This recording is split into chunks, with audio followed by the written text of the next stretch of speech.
everybody, 6-Speed Dakota here, and today's project we're going to be doing a tune-up, which is going to consist of plugs, distributor cap and rotor, and fuel filter on this 1997 Nissan Altima.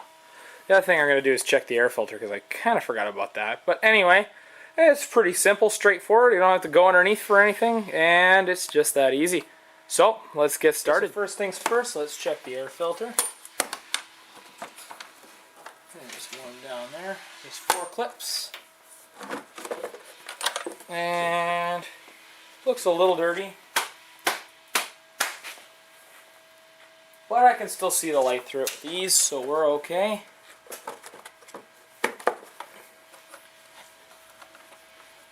Just sit this thing back down on here.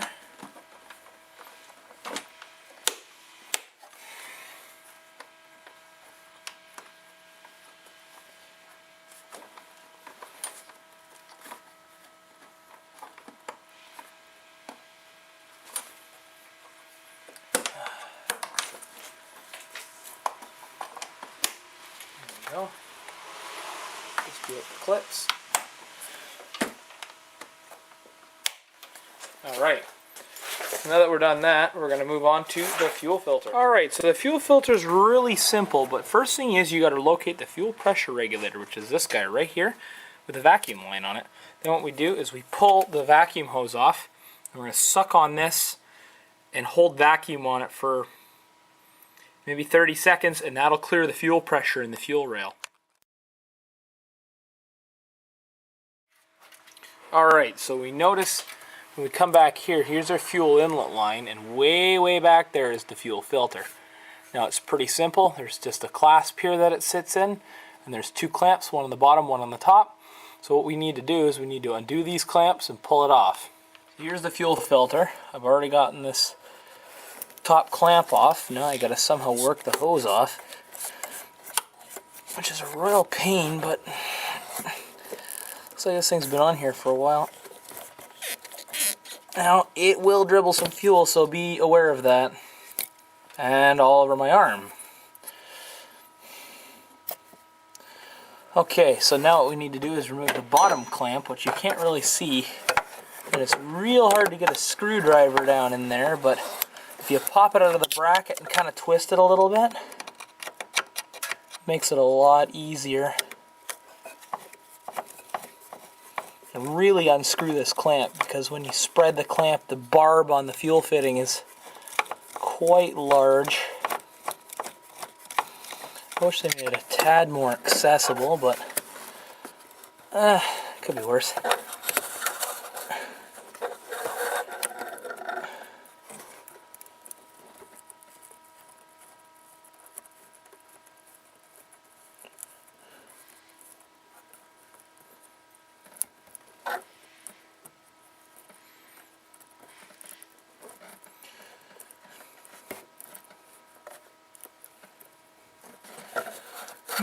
Okay, so now what we do, I can't really get my fingers in there is the problem. This car is designed for little fingers, and apparently I don't got them.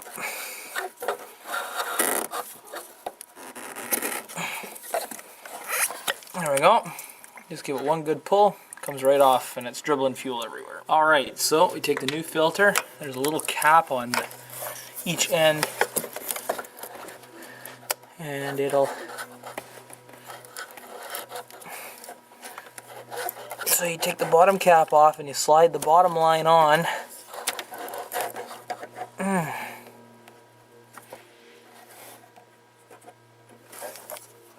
Now, if I grab the old filter here, we notice that there's a little flare at the bottom. You got to make sure that the clamp clamps behind this flare and not on the flare, because if it clamps on the flare, it won't seal properly and you're going to have a fuel leak. So, no fuel leaks, we don't want that.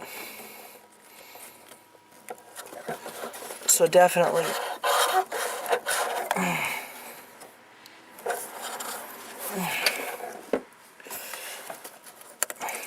make sure of that. Then what we do is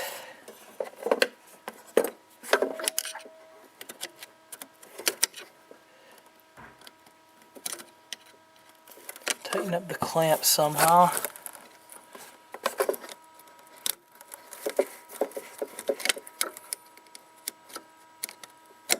I know all you can see is my arm right now, but this is in a real hard to get to place.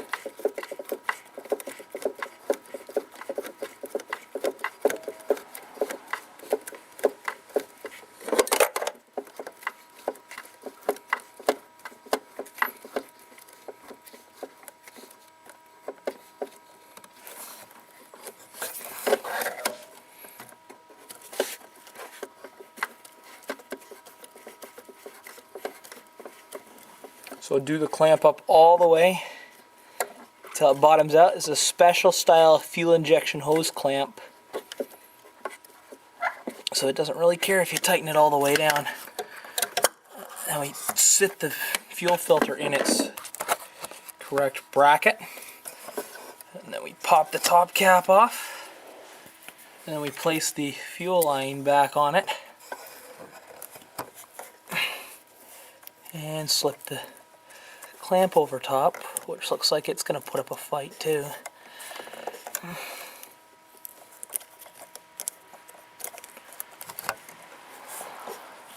There we go. So there's a little nub at the end here. Let's see where I put the old filter.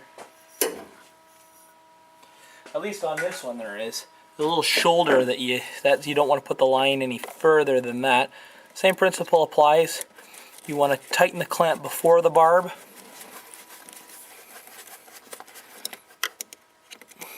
Not on the barb.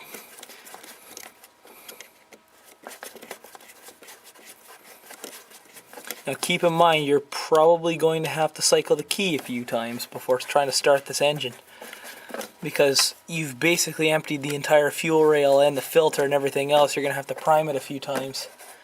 Also, when you depressurize the fuel system, don't forget to plug the fuel pressure regulator back in. That's kind of important. Alright, so next thing we'll move on to is cap and rotor. Alright, so when it comes to cap and rotors, what I like to do is I like to leave everything on until I get it all apart. But sometimes that's not exactly possible. In this case, it looks like it is. But if worst case scenario, you need to just remember the firing order. Typically on a 4-cylinder, it is 1, 3, 4, 2. Which that looks pretty much like it. So 1, 3, 4, 2. 1 starting at the 2 o'clock position. So this is tough to get a screwdriver in here.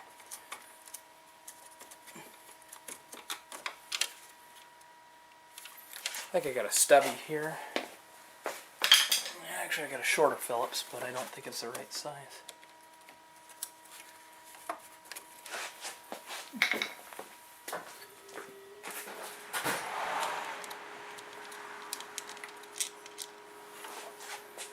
So save the screws just in case you need to reuse them. I'm not sure, I haven't opened the box up yet. There's one screw underneath that you just can't see. So be aware of that before you start pulling on this. Again, I don't think I'm going to be able to fit this bottom screwdriver in the bottom one here, but no, maybe I will.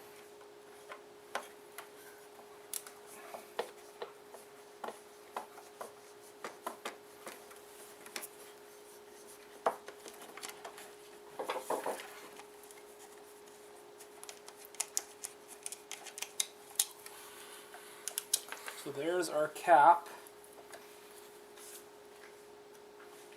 Looks like it's got some wear on it. So you can see here, if we look at the top button, it's got some wear on it. And so do the 4 points here, the terminals.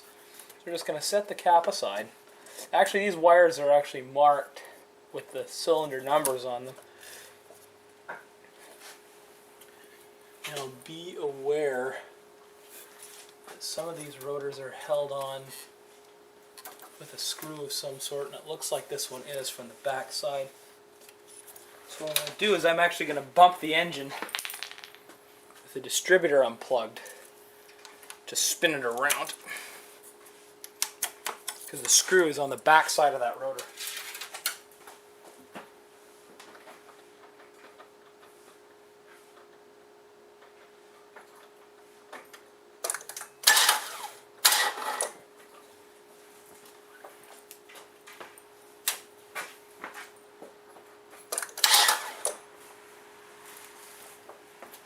There we go. Now we see the screws facing upward. I'm going to undo this. Now I believe it's just a set screw, but I may be mistaken. It's probably because I am. So we slide the rotor off the distributor shaft. There it is. You can tell there's a bit of burning on the tip of that thing. Alright, so now we take our new rotor,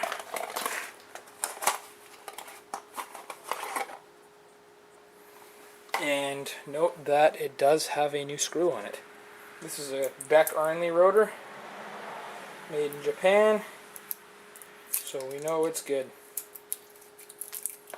Same thing, it looks exactly the same as the old one, except the fact that it's newer. Now a lot of vehicles like Chevys and whatnot always have a press-on rotor. I kind of like this style because then you don't have to have as tight a tolerance, and rust doesn't lock it together as easily.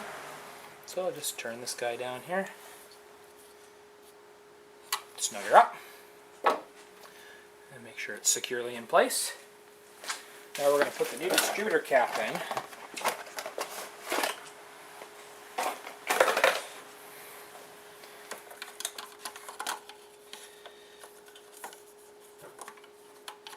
Say hi to some guests first.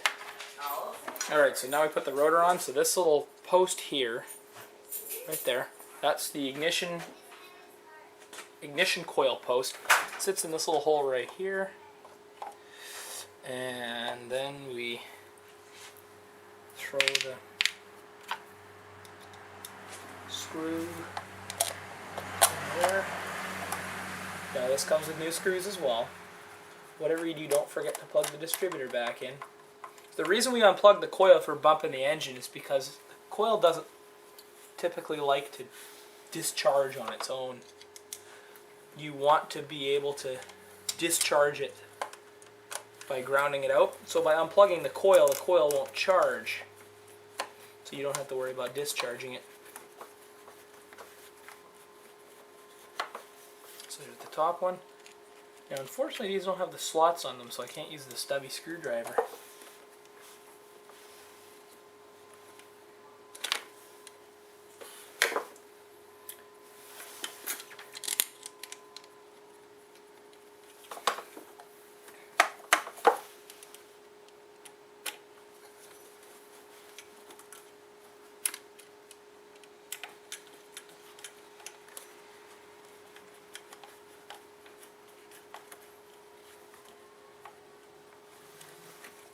Okay, so before we forget, let's plug the two distributor connectors back in. Now we're going to take our cap, we're going to kind of orient it in the same way. So we're going to start with, let's start with the one that's easiest to get at, which is number 4. Goes at the bottom left. 2 goes at the top left.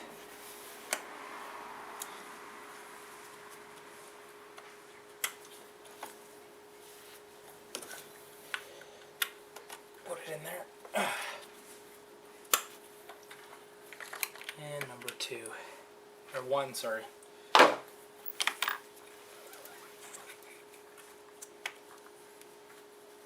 So let's do a quick check. 1, 3, 4, 2. So we have the correct firing order. Alright, so now what we have left to do is change the spark plugs. Alright, so now it's time to put new spark plugs in. So first things first, this is really easy to change. Just pop all the wires out.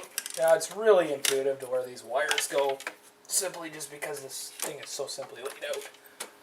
Okay, so first let's start with the back one. Now, all you need for this is a socket extension, a 3/8 ratchet right there. And this guy here is a, oh, looks like I got some oil all over this, 5/8 spark plug socket. Now the spark plug socket's actually got a little rubber insulator inside, which if you don't have, you can actually break the porcelain on here. Sorry, right there. That's very important because if you break the porcelain, it'll ground the plug out and you'll have a dead miss. So when I stick it in there, you notice I have a bit of oil on the bottom there, but I'm going to be replacing the valve cover seal shortly, and that'll probably be another video. But since my local auto parts store hasn't brought it in yet, I have to wait for a little bit to get it. Now, judging by this condition of the plug, looks like the motor's running okay. So this is kind of what it should look like. And the terminal looks a little, I wish it would focus. The terminal looks a little wore out, but not too bad. So then what we do is we take a little container of anti-seize. It's got a brush in there. And we take it and we just brush a little bit on. That's even maybe too much.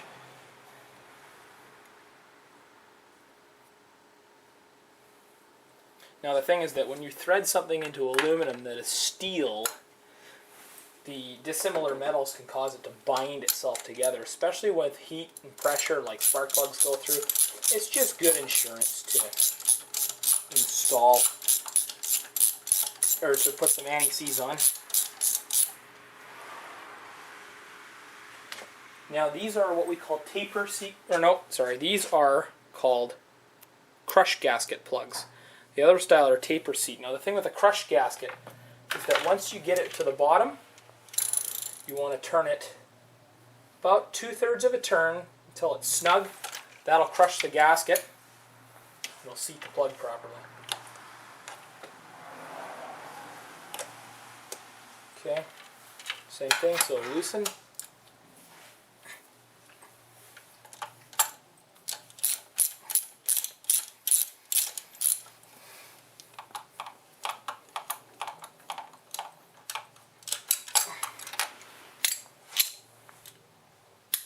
Plug looks about the same as the other.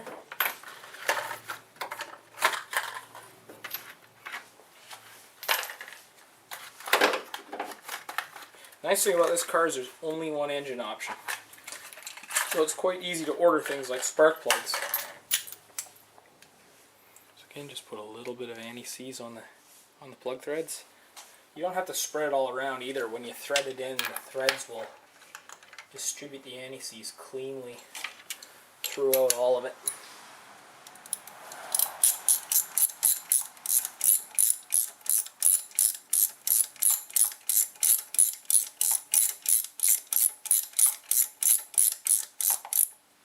So again, we'll put it at the 9 o'clock position, and we're going to go right to about the 4 o'clock position, and that's perfect. I'll put that down there.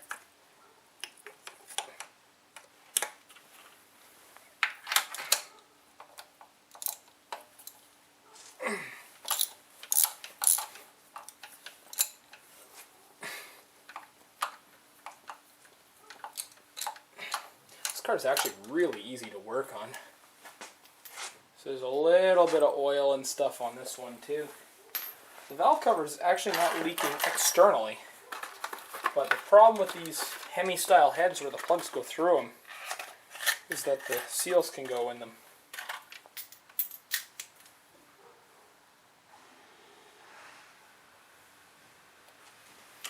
So then we'll thread the plug back down in there.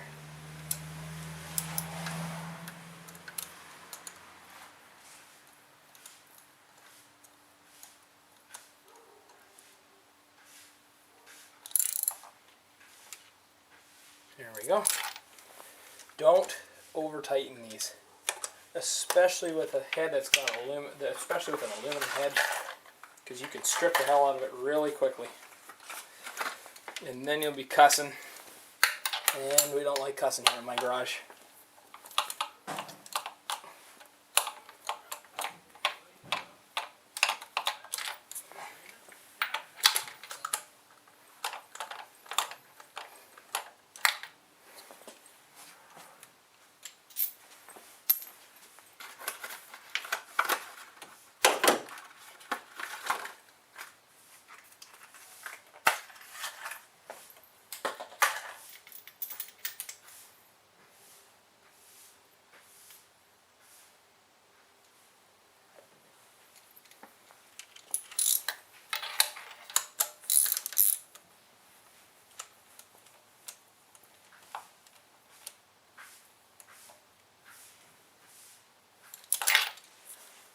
There we go.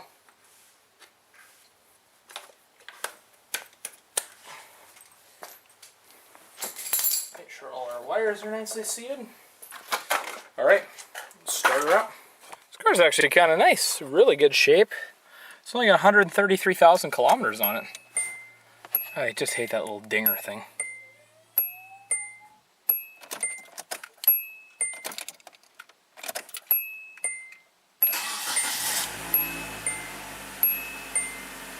Yeah, she feels like she's running good and strong.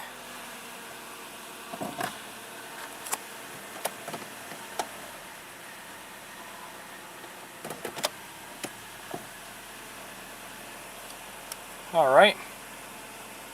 Well, can't complain too much about that.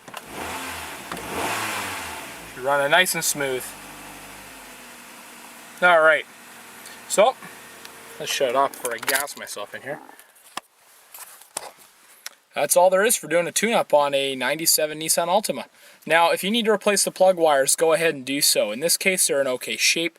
Also, there's not a whole lot of room in the budget right now to do that, so I didn't want to spend an extra 70 bucks if I didn't have to. They're in good shape, and it runs beautifully. So, now you know how to do it. All right, I'm 6Speed Dakota. You can follow me on Facebook at facebook.com/6Speed Dakota, Twitter at 6Speed Dakota, and Google plus 6Speed Dakota. So follow me on social media, subscribe to me here on YouTube, and thank you so much for watching. You guys have a good day or night or whatever time it is when you're watching. So, take it easy, everybody.